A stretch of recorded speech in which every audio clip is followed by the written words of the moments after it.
Hello everybody, welcome to your EFL Championship hot takes for round 19, where Coventry suffer a rare defeat. We have big fisticuffs over at Ashton Gate. Ecker, now formally in charge as Southampton manager.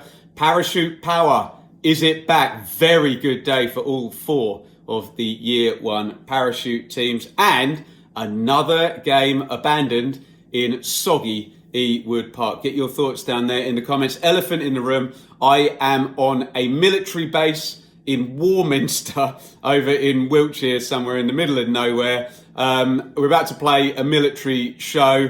I'm going to the pantomime tomorrow lunchtime, and this is literally the only time I can film this. And yes, I do have to wear this pass here or I will go into military jail, which I do not want to.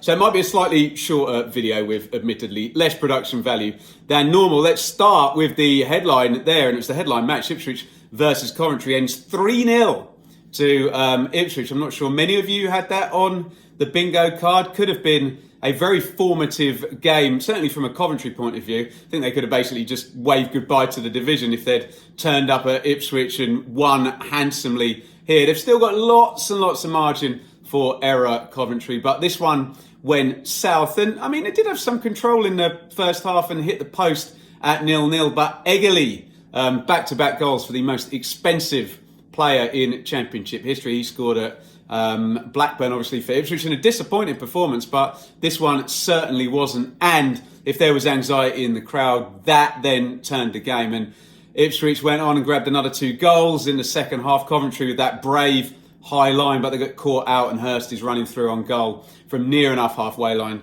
to make it 2-0. Azon off the bench makes it 3. And Ipswich shut out Coventry. 50 goals in 19 games for the Sky Blues. That is the first time in 13 they have failed to score. We've been joking all season. Now it takes 3 goals to beat Coventry. Well, Ipswich managed to shut them out. Ipswich are still somewhat of a conundrum. That is 1 loss in 9 and 18 points in 9.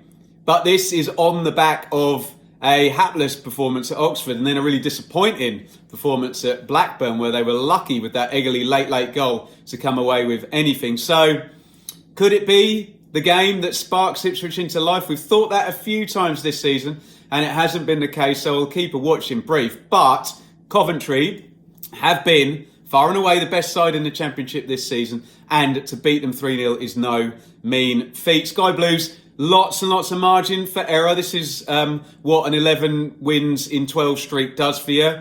They went 6 wins, lost. They've now gone 5 wins, lost. I'm sure all you Coventry fans will be perfectly happy if they win the next 4, and that is the pattern. Biggest defeat of the season, but I'm sure Frank Lampard will get a pass on this one given what has gone before, and if Coventry can go to Preston, I think, in midweek and make things happen over there. Ipswich 3, Coventry 0. On Friday night it was Hull 1, Middlesbrough 4, and we were kind of saying about Kim Hellberg, could he take the best of Michael Carrick's vertical passing football that was a little bit flaky at times, and Rob Edwards' slightly more defensive but less goalie football? Yes, by the looks of it in his 2 games so far. We're saying he's had 2 games in charge because really Adi Vivash, after Hellberg had been announced, took that Coventry game, which Middlesbrough lost. But he's come from behind to beat Derby, and this was a brutal win, wasn't it? 5 shots on target in the first half, 4 first half goals. Whittaker at it again. The commentator said, Gilbert, remember me, he sticks one in the corner after Strelick had given them the lead. And Riley McGree, if Middlesbrough can work him into the side, that could be like a new sign. And he has not played a lot in the entirety of 2025, and they've been trying to dip him back in. He could be a difference maker to add to Boro at this point of the season. Back-to-back for Hellberg, and as Neil Warnock was saying on the TV commentary, and I've said as well, how often do you get to come into a job where at the end of round 19 you are in second place? Little bit of a cushion there, 4-point cushion down to Ipswich. Boro right in the shake-up for automatic promotion. And if you can get a new manager bounce from a team that's already in second place, you are looking good. Hull Jakirovic, very critical of his side's concentration. Maybe it was lost in translation, but he said too many not in the mood on Friday night. 34 goals conceded, and I'm scanning down a table on an iPhone here. I think it's only Sheffield Wednesday who have indeed conceded more goals than Hull. They do have the guy I have been terming the hottest striker in the league in Joe Gelhardt, and the guy who might have been the hottest striker in the league to start the season was Ollie McBurney, and they are now able to drip him back in. So some optimism there for Hull, but they cannot keep leaking this amount of goals. Let me know your thoughts in the comments there, Hull and Boro fans, and let me know your thoughts. Bristol City and Millwall fans. Bristol City 0, Millwall 1. What a win for Millwall. They are really, really pushing up at the top of this table in this automatic race. Obviously, they've closed the gap on Coventry, but that Middlesbrough win, not helpful. It was actually a good day there with Middlesbrough, Millwall and Ipswich all winning and closing the gap in, what is the top four currently. I'm sure it's going to flit and change. Ivanovic with the goal here. He's got 3 in 5 now. We all had him set up as a top scorer candidate at the start of the season. All went a little bit quiet, but he's at it now. And Millwall are at it. 3 wins in a row for the Lions. And how about this? 23 points in 11 games. They are in promotion form of a sample size of nearly 1 quarter of a season. So they're not quite in the top 2, but they are trending towards it. We have said over the long term, I know Middlesbrough just had back-to-back wins, that the Millwall trend is up and the Middlesbrough trend is down. We'll see how things intersect with those two particular teams. What's going to get all the headlines here is complete WWE Royal Rumble at the end with Struber and Neil. Struber said he tried to shake Neil's hand, and then Jason Knight gets involved, and then everybody gets involved. They just massive brawl, tensions running high, emotions running high. Let me know your view on what went down there. Bristol City, streaky, one loss. They'll be disappointed with this. Look, 67% possession, 1.44 on the XG, no goals. That'll be disappointing because they have finished well, and with Mehmeti's form at the moment, and just a litany of attacking players with Armstrong and Twine and Jakobsen all kind of starting. You would think there's goals in this team, but didn't manage any here. Millwall get the win. Talk to me about Millwall's automatic promotion credentials. It was Preston 1, Wrexham 1, and looking at the stats, tell me if you were at the game. This looks like Wrexham grabbed an early goal with big Kiefer Moore, 8th of the season, I think, for him. Just bundling that one home over the line. I think he scored twice for Ipswich, actually, at Deepdale.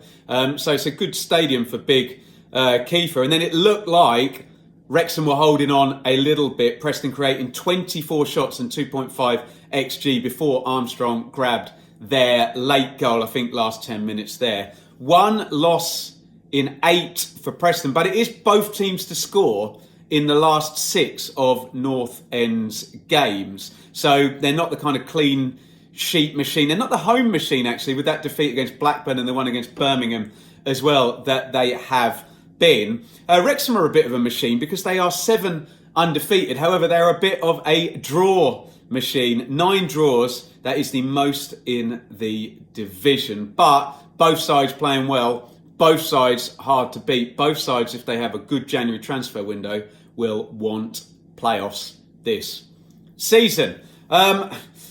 One team that probably expected playoffs are Stoke, and one team that's actually starting to talk about playoffs now after their horrific start is Sheffield United. That is 4 wins for 4 for Sheffield United. They beat Stoke, a good Stoke side, high up the table, 4-0. And in these 4 wins in a row for Chris Wilder and Sheffield United, they've scored 13 goals, which is kind of Coventry-ish form. Sidney Peck, 3 in 3. McGuinness headed them in front. Bamford grabbed one. Great goal by Sariki as well. And as I say, Peck 3 in 3 in great form, really stepping up there as a young leader in this Sheffield United team. And Sheffield United are stepping up now, 18th in the table, and you are going to want me to tell you they are 8 points off the playoffs. That they probably need to win another 4 in a row and make it 8 in a row, and then we can really start having the conversation. But they are really not just moving in the right direction, but moving speedily in the right direction, are the Blades. Stoke, 4 losses in 5. When we were doing the predictions, I think I went against this logic just because I didn't think Mark Robins would surrender 4 defeats in 5. Really, really poor. They've conceded 4, Stoke, and I think it's the first time they've even conceded 3 this season. I think it's the first 2+ goals again. Stoke need to turn this around quickly, and I think they go to Ipswich actually in midweek, if I'm remembering the litany of fixtures. All in my brain. Sheffield United on fire. Stoke on a losing run. They are still up there in the top 6. They're clinging on in there in 6th now, but they'll not be in the playoffs long if this run continues. Southampton 3, Birmingham 1. As we said at the top of the video, Tonda Eka is now officially confirmed as Saints manager, and the reason for that, I guess, is that it is 5 wins in 6 for Eka. Do you know what? Combined in the games, there have been 29 goals in those 6 games as well. That's the number for both sides. So, not only is it winning football that Eka has produced so far since replacing Will Still as interim and now permanent manager, but very exciting and popcorny football as well. And we mentioned the Azaz Armstrong axis. Another 3 goals for those two today. Azaz and Armstrong with 2. I believe it is 10 in 5 for the pair. Just goals, not goals and assists. They are banging the goals in, those 2 players. And don't forget, this is a Birmingham side that's been performing well. However, there is such a distinct line now between Birmingham's home form and away form. They are 3rd in the home table. They are 21st in the away table. They are not getting it right away from St Andrews, Knighthead, Trillion, Knighthead Park, St Andrews, whatever it's called. Now here, Damari Gray's in great form. Lovely goal from him with the right foot there. 4 goal contribs in 4. It was the first loss in 4, but Blues fans, tell me down there, are you worried about this away form? Can you be around the playoffs? And look, you're not going to get in the playoffs with terrible away form, but you can still set yourself up if that away form fixes and get up in there. But it's problematic. And what is the ceiling here for Tonda Eka? We've already mentioned the parachute teams at it today. I've mentioned 3 wins. Ipswich 3-0, Sheffield United 4-0, Southampton 3-1, and we will be going on to talk about Leicester banging in 3 goals and winning as well. We've said it's a wide open race. Is this the parachute teams coming now? Are they coming to ruin everybody's fun and that wide open narrative we've been going for? Southampton 3, Birmingham 1. Thoughts in the comments. QPR 3, West Brom 1. And I'll use my normal pass here when talking about QPR, that they are just peculiar. And now, out of nowhere, they've won 3 in 4. And of course, the one defeat in that 4 was against Norwich, to allow Norwich to have their first home win of the entire season. So they're all over the place. But we had a run like this earlier in the season for Rangers, 14 points in 6. And they could do it all over again, couldn't they? One thing that is consistent about QPR is Roman Burrell, 8 goals in 10 games. What a bit of recruitment that has been from Burton in the summer. We talked about him a lot. He scored 2 for Round the other. By the way, Hegabo is in great form for West Brom. Beautiful long-range glancing, looping header. It did not matter because West Brom go under in this one. 5 losses in 9. So even though we got that vital turnaround win against Swansea for Ryan Mason, the problems are still there. And away from home, since August, West Brom have only beaten Norwich, and this was when Norwich were with Manning on that run of losing every week, and that was probably Norwich's best home performance, and they could really have got something there. So big problems on the road here for West Brom, and they go under to QPR, who are 10th and just a couple of points off the playoffs. Can we have a random QPR playoff finish with streaks of being rubbish for 6 games and then brilliant for 6 games? I don't know. You tell me. 3-2 has been the score in the Championship last couple of weeks. I think we had 3 and then 4 last weekend. We did get a 3-2 this weekend, and it was Watford 3, Norwich 2. And I'm wondering if the Norwich fans are going to be saying, we really, really should have got something or possibly won this game, given they led twice, Norwich. And I think there's a big 1v1 at 2-2 as well for the lad from Makama, the lad from Lincoln as well. But look, I suppose some good news for Norwich. They look more competitive and important. Josh Sargent scored. Is it me or does Josh Sargent always score against Watford? Someone give me the stats on that. He always seems to, doesn't he? And he scored his first goal since August. And remember, that goal, I think he scored 2 against Blackburn, did he? And he'd been scoring in every game up until then. So maybe Sargent now goes on a scoring streak. But big problems for Norwich. It is still 9 L's in 12. And what you don't want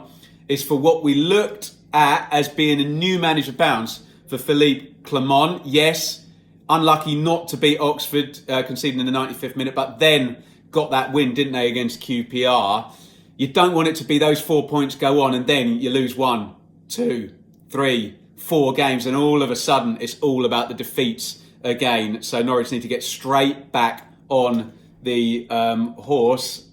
And yeah, they are still smack in trouble at the bottom of the table. Down there, in 23rd place, 5-point gap, given we had a Swansea win today and a Sheffield United win, although they seem to be moving well clear. Watford are really good fun, aren't they? They've got some really good fun individuals. I really enjoyed watching even their defeat against Birmingham in the watch-along with Mama and Loser, and the return of Chakfatadze. And Kerem Gardy's going to get goals. He scored another 2 here in this 3-2 win. Tommins is still doing it, isn't he? Second in the home table are Watford, really good at the Vic. Kerem Gard now 4 goals in 7 games. I think he's going to get a good total. Something tells me, looking at some of his finishing, I've said this on a few hot take shows, that he is going to get a good number. I think he's on loan, isn't he, from Udinese? So we'll see what the Pozzos can do in terms of a deal across there. Well, he's not necessarily doing Udinese anyway.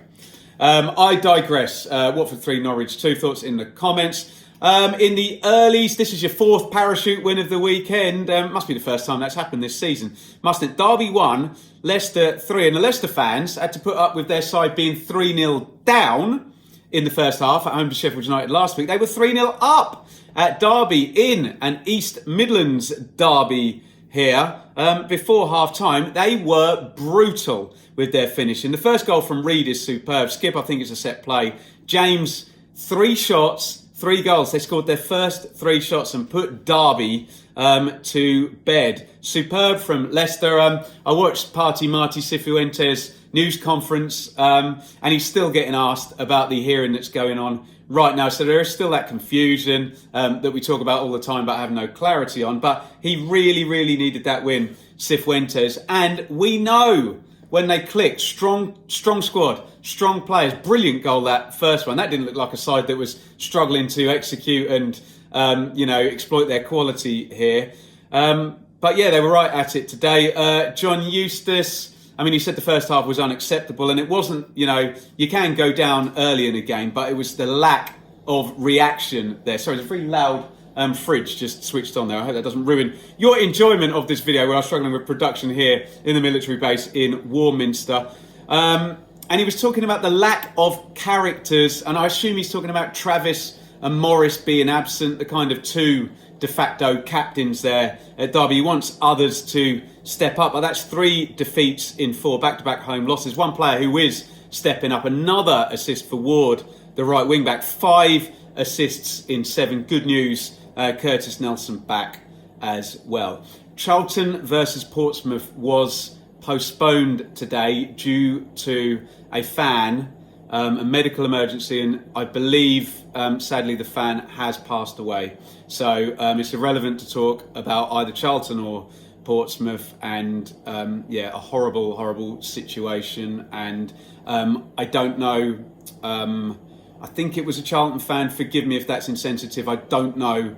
As I say, I'm under time pressure here in terms of my research. So all I will say is, whoever that person is a fan of, we're a football family, and someone's gone to a game and not returned, and huge condolences to the family of that person. So Charlton Portsmouth postponed due to a fan sadly passing away today. Swansea versus Oxford. What a vital win for the Swans. Vitor Matos first victory. And my God, Josh Tymon take a bow. If you thought the assist for the first goal for Stamenic was good, this is definitely the Championship goal of the weekend. Zidane, dare I say, at Hampden Park, his foot's up there when he volleys it. He slams it in the top corner. He's always been technically a good player down that left-hand side. Tymon for Stoke and now Swansea. Excellent, excellent. First win for Matos. First clean sheet in 10. And this was a big head-to-head down there. They switched places. Swans 20th, Oxford 21st. And they've got off the mark now. It wasn't all plain sailing. Oxford made chances, 12 shots, 1.1 XG for no goals. As I say, first clean sheet in 10. They needed it today. Oxford first loss in 4. And this after that excellent win over Ipswich last weekend. We know Oxford have got it in them to pull good results out. But if they're in the mire at the end of the season, we will look at head-to-heads. They lost at home to Portsmouth earlier in the season, didn't they? They've got to win these vital head-to-head. It's no good just turning up with siege mentality against the bigger sides where they've done really well. Oxford, they've got to win the head-to-head. Swansea 2, Oxford 0. Final one. Blackburn versus Sheffield Wednesday was postponed. And I think I need that Jose Mourinho gif here of, if I speak, I'm in trouble. Because I've got to say, my team Ipswich were involved at Ewood Park in a postponement, excuse me, earlier in the season. And people were not very kind to my club Ipswich, saying they were getting away with all sorts of stuff. And it was because Ipswich had been in the Premier League and poor old Blackburn. And I do feel sorry for the Blackburn fans because, again, they were 1-0 up in this game. I think Ohashi had scored, hadn't he? But surely now there's got to be a few people who were very rude and mean to my team Ipswich, accusing certain things. Surely they're understanding now this is an issue at Blackburn with the drainage and the infrastructure around the pitch. It's happened twice now, and we are just not seeing games postponed elsewhere, not even just in the Championship, but in the EFL due to waterlogged pitches. Games been played really close up there. So I don't want to make it all point scoring and personal, but I wasn't happy with the way the Ipswich were spoken about after that first postponement. Again, it's not the Blackburn fans or the Blackburn players' fault here, but there is clearly an issue with drainage and games getting postponed there twice now. I think this exemplifies it. Apologies if you think I'm going off on one there, but I really wasn't happy with the way that was kind of reported, and it all seems to be a bit different now. And whether that's because this has been against Sheffield Wednesday, who are at the bottom of the table, as opposed to Ipswich, who are supposedly going to be functioning towards the top of the table, well, you tell me. But anyway, Blackburn, Venky's, sort out the drainage. It's not good if this is just an issue. That means if there's over average rain up in the northwest, that fans of Sheffield Wednesday are going to travel, fans of Blackburn, game's going to have to be replayed now as well. It's not good. There we go. A hasty hot takes today in 23 minutes at Warminster Military Base. Get your thoughts in on all of that stuff. Ipswich beating Coventry, Hellberg getting moving there for Middlesbrough, the fisticuffs over at Ashton Gate, the parachute teams, all 4 of them winning. How's Tonda Ecker going to do at Southampton?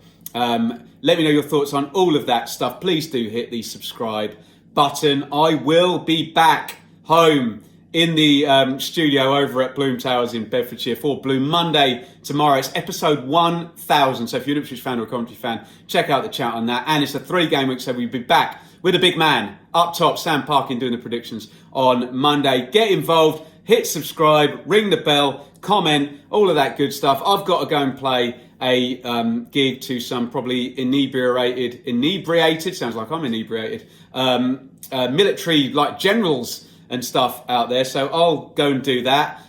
You get involved in the comments. Thank you for bearing with me. We really want to keep the content moving. It's the only time I've had to do it, so I hope you enjoyed it. And we'll see you for the next one.